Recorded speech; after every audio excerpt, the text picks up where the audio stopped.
మిత్రులారా, ఈరోజు సమాజంలో భక్తి అనే ఒక ఉన్మాదం జనాలని వెనక్కి తీసుకుపోతున్న పరిస్థితి మనం చూస్తూ ఉన్నాం. అందుకు ఉదాహరణగా మనం ఎన్నో చెప్పుకోవచ్చు. నిన్నగాక మనం తిరుపతిలో ఉన్మాదం పెరిగి ఏదో ఉత్తర ద్వారంగా నుంచి దేవుణ్ణి చూస్తే పుణ్యలోకాలకు పోతారని 6 చచ్చిపోయారు తొక్కేస్తున్నట్లు. ఆ రకమైన ప్రచారం చేసిన వాళ్ళని శిక్షించాల్సిన అవసరం ఉంది. ఉత్తర ద్వారం ఏంటి, దక్షిణ ద్వారం ఏంటి, అసలు ద్వారమే మనకు కల్పితం అది, ఆ దిక్కులన్నీ కూడా. అలాంటి పరిస్థితుల్లో ఇప్పుడు నిన్న నుంచి 13వ తేదీ నుంచి ఉత్తరప్రదేశ్ ప్రయాగలో పుష్కరాలు ప్రారంభమైనవి. ప్రభుత్వాలు ఏమని ప్రచారం చేస్తున్నాయి? పుష్కరాలలో మునిగితే పుణ్యలోకాలు పోతారు, ఆ పుష్కరాల్లో మునిగితే. సహజంగా మనం స్నానం చేసేటప్పుడు అతిశయోక్తి కాదు, కానీ సహజంగా మూత్రం వదులుతాం స్నానంలో, అది జీవ లక్షణం.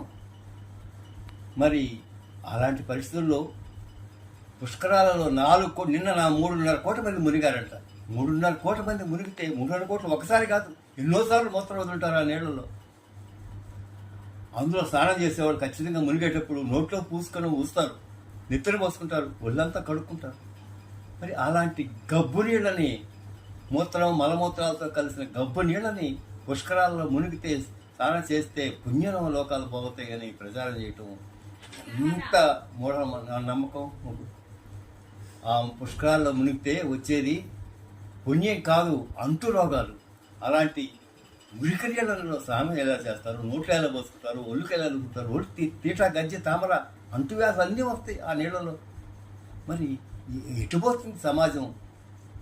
ప్రభుత్వం ఏ రకంగా ప్రచారం చేస్తూ ఉంది? ప్రభుత్వం చేయాల్సింది మూఢనమ్మకాలకు వ్యతిరేకంగా పనిచేయాలి. ఎందుకంటే ఆర్టికల్ 51లో ప్రశ్నించే తత్వం, శాస్త్రీయ ఆలోచన పెంచిన ప్రతి పౌరుడు బాధ్యతను రాసుకున్నాం. ఏమైపోయింది ఆ బాధ్యత? ప్రధానమంత్రి వాళ్ళకు, ముఖ్యమంత్రులు, గవర్నర్లు, మంత్రులు, ఐఏఎస్, ఐపీఎస్లు కట్టకట్టుకొని పోతున్నారు పుష్కరాలకి. వాళ్ళకి ఆ మాత్రం ఆలోచన లేదా? పుష్కరాల్లో మునిగితే వచ్చేది అంటు రోగాలు. మలమూత్రాలతో కూడా నీళ్ళల్లో మునిగితే అంటు రోగాలు కాక పుణ్యలోకాలకు పోతారా? ఆలోచించాలి, భక్తులు ఆలోచించాలి వాస్తవాన్ని. మాకేం నష్టం లేదు, మేము మునగం, హేతువాదులుగా మేము మునగం, మునిగేది మీరే భక్తులు. మరి మీకై మీరు ఆలోచించుకోండి. మరి పుణ్యలోకాలకు పోతే ఈ రకంగా చేస్తే పుణ్యలోకాలు వస్తాయా, అంటురోగాలు వస్తాయా?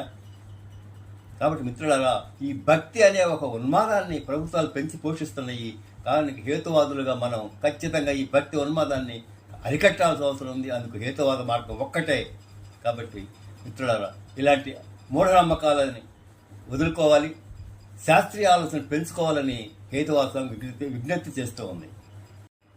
మిత్రులారా, అంతేకాదు, ఈ పుష్కరాలలో, ప్రయాగలో జరిగే పుష్కరాలలో లక్షలాది మంది అఘోరీలు, సన్యాసులు, వాళ్ళని చూస్తేనే మనం బట్టలు లేకుండా వికృతాకారంతో ఒళ్ళంతా బూడిద పూసుకొని ముఖమంతా వికృత చేష్టలతో వాళ్ళని చూస్తేనే మనకు అసహ్యం వేసే విధంగా వాళ్ళ ఆకారాలు ఉంటాయి, ఒళ్ళంతా బూడిదతో. మరి అలాంటి అఘోరీలు లక్షలాది మంది ఆ నీళ్ళలో మునుగుతారు. మన మలమూత్రాలతో కూడిన నీళ్ళే కాదు, ఈ లక్షలాది మంది అఘోరీలు వాళ్ళ బూడిదని మొత్తాన్ని, ఒంటి మీద ఉన్న దాని మొత్తాన్ని కూడా ఆ నీళ్ళను వదులుతారు. అలాంటి గబ్బు మురికి నీళ్ళని మనం పుష్కరాల పేరుతో మునుగుతున్నామంటే మనం ఇటుపోతున్నాం. మనం శాస్త్రీయ సమాజం అయిపోతున్నామా, ఆటవికం అయిపోతున్నామా? ఆలోచించండి. ప్రభుత్వానికి బాధ్యత ఉంది. ప్రజల్ని శాస్త్రీయ విజ్ఞానం వైపు తీసుకెళ్లాల్సిన బాధ్యత ప్రభుత్వం మీద ఉంది.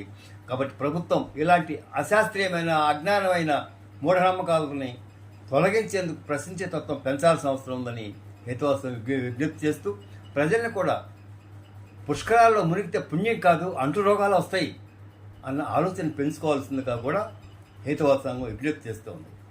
Thank you.